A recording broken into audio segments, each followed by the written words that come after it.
महाराज जी राधे राधे। आपके श्री चरणों में मेरा कोटि कोटि प्रणाम जी। मैं जो प्रश्न आपके समक्ष प्रस्तुत करने जा रहा हूँ वो पहला और दूसरा प्रश्न तुलसी माला और तिलक धारण करने से संबंधित है। हमारे झारखंड के पूर्वी सिंहभूम जिले के पोटका प्रखंड अंतर्गत एक गांव है जिसका बड़ा ही सुंदर नाम है नारायणपुर। तो वहाँ के एक स्कूल में मैं गया था, तो वहाँ की प्रभारी प्रधान अध्यापिका महोदय जो है वो हमसे कहती है कि आप इतना दिखावा क्यों करते हैं। तो मैंने कहा कि दिखावा मतलब समझे नहीं, कृपया समझाइए। तो उन्होंने कहा कि पूजा पाठ तो हम लोग भी करते हैं, रोज़ पूजा पाठ करते हैं, लेकिन आपके जैसे तिलक और तुलसी माला धारण करके हम लोग दिखावा करते नहीं करते हैं, इस तरह से हम लोग नहीं घूमते हैं। और आप तुलसी माला और तिलक धारण करके घूमते हैं, मतलब ये दिखावा करते हैं कि आप पूजा पाठ करते हैं। तो उनसे पूछना कि जो मुसलमान टोपी लगाते हैं तो क्या वो दिखावा करते हैं?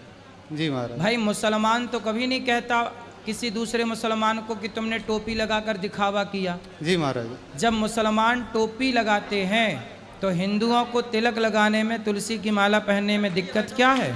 तो महाराज अब बताओ जी, कोई सुहागन स्त्री मांग भरे जी तो क्या उससे ये कहा जाएगा कि तुम मांग भरी हो तो दिखावा कर रही हो?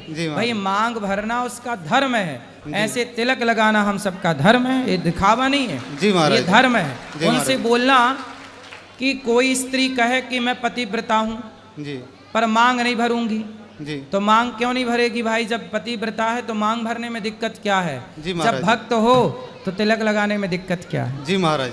दिखावा वो करते हैं जो तिलक नहीं लगाते, कंठी तुलसी की नहीं पहनते, वो दिखावा करते हैं भक्त होने का कि देखो हम तो कुछ नहीं करते फिर भी भक्त हैं। जी महाराज। ऐसे नहीं काम होता ना। जी महाराज।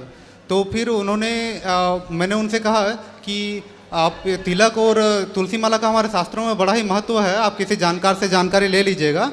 और दूसरी बात यह है कि यह हमारे गुरुदेव का आदेश है, तो इसीलिए हम धारण करते हैं। तो उन्होंने फिर कहा कि आप समाज से अलग, एक समाज से विरुद्ध एक कार्य कर रहे हैं, तो आपके माता पिता को अच्छा लगता है? मतलब उनका मानसिकता इस तरह से है कि मुझे बहुत ही बुरा लगा। इसलिए नहीं कि उन्होंने मुझसे ये कहा, इसलिए कि शिक्षक मतलब होता है समाज निर्माता। नहीं तो वो हिंदू है कोई और है? वो हिंदू है, बिहारी है।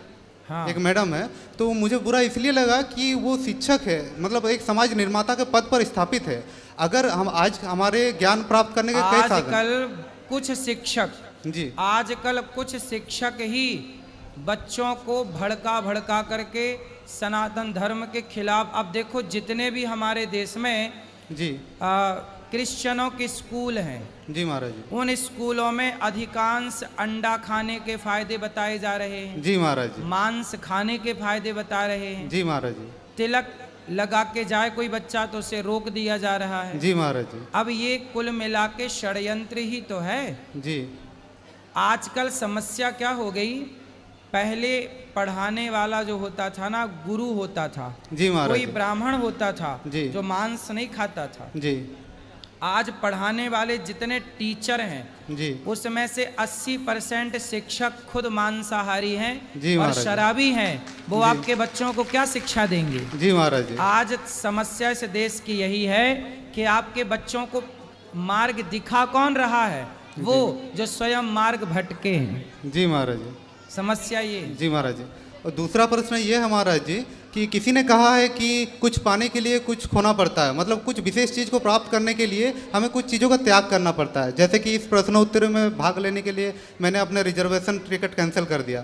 तो ऐसा है कि कुछ लोग कुछ बिना खोए ही सब कुछ पा लेना चाहते हैं। जैसे कि तुलसी माला और तिलक धारण करने के कई फायदे हैं, लेकिन कुछ लोग चाहते हैं कि वो फ़ायदा भी मिले हमें और हम सारा जो अशुद्ध चीज़ें हैं उन सबको भी ग्रहण करें, खाए जो जिसको नहीं खाना चाहिए, जैसे कि मांस मछली हो गया। तो उन लोगों के प्रति क्या मतलब आप अपना निवेदन है कि आप अपना मत प्रस्तुत करें।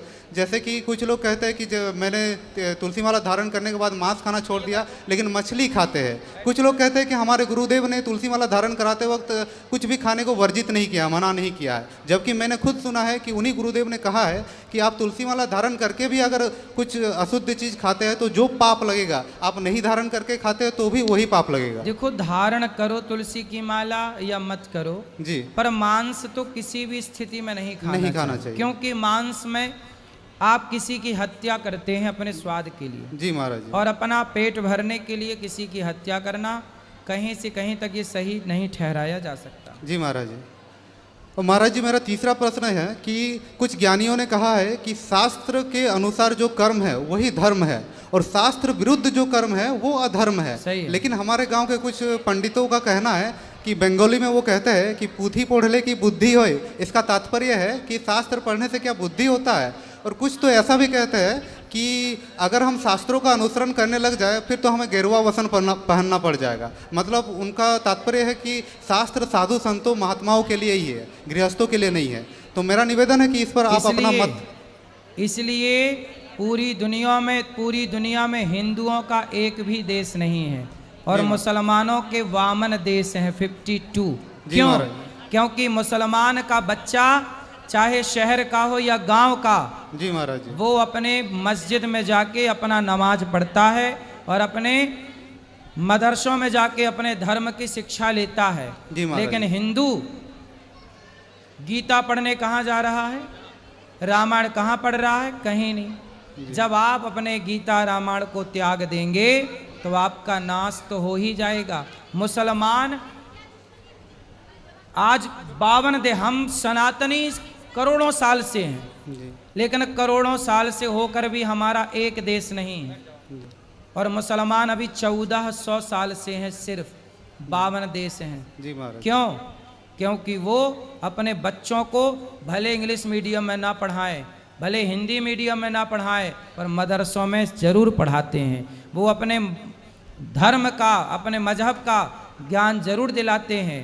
अरे हिंदुओं को अपने धर्म का ज्ञान होता तो आज हमारे सनातन की भी जो सनातन का परचम है तो पूरी दुनिया में विश्व गुरु के रूप में लहराता। हम विश्व गुरु थे कब? जब सारे लोग गीता पढ़ते थे। जी महाराज जी। आज सबको हिंदू राष्ट्र चाहिए पर तिलक कोई नहीं लगाना चाहता। जी महाराज जी। गुड मॉर्निंग सब बोलते हैं, राम राम कोई बोलना नहीं चाहता।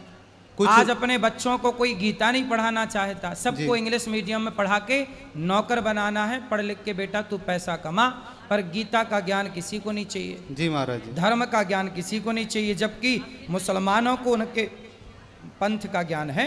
जी। आज हिंदू से पूछो कि भगवान कितने होते हैं, उसे नहीं पता। जी महाराज। मुसलमान से पूछो कि तुम्हारे अल्लाह कितने हैं, वो भट से बता देगा। जी महाराज जी। क्यों? क्योंकि वो अपने पंथ का, मजहब का ज्ञान ले रहे हैं, हम अपने धर्म का ज्ञान नहीं ले रहे हैं। इसलिए हमारी बुद्धि गलत चीज़ों में, गलत खा करके, गलत लोगों के संग में बैठ करके।